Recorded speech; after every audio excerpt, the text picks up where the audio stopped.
వందనాలు. అలాగే తమ్ముడు నాగిరెడ్డి గారికి. నాకు మీలో కొంతమందికి తెలిసి ఉండొచ్చు, నేను కొంతమందికి తెలియకపోవచ్చు. దేవుని బిడ్డలారా, నాగిరెడ్డి గారు నాకు ఒకసారి ఆయన సాక్ష్యం చెప్పారు. ఏంటంటే, కరోనా కాలంలో ఆయన కళ్ళ ముందు ఎంతోమంది చనిపోతూ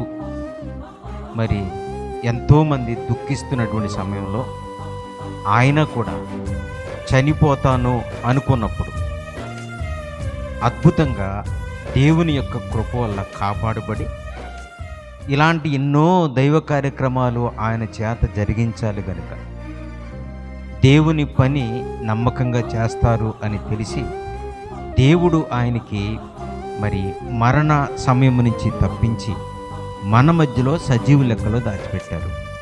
అప్పుడు ఆయన పడిన బాధను నాకు చెప్పారు.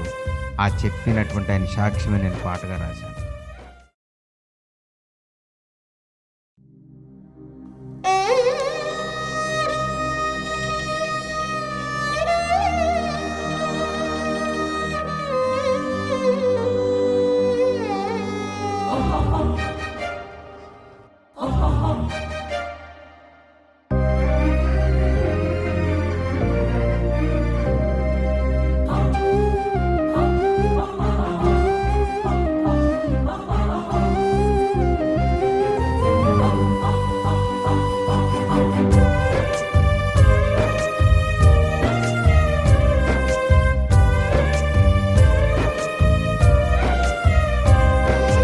ఉన్నావయా, నీవు ఉన్నావయా, విన్నావయా, ప్రార్థన విన్నావయా.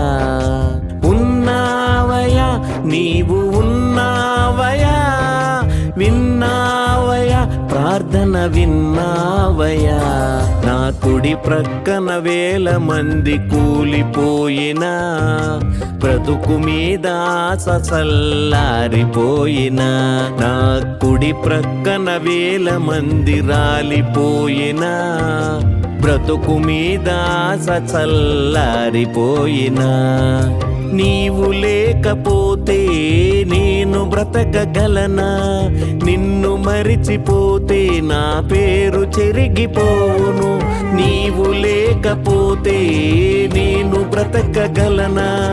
నిన్ను మరిచిపోతే నా పేరు చెరిగిపోవును.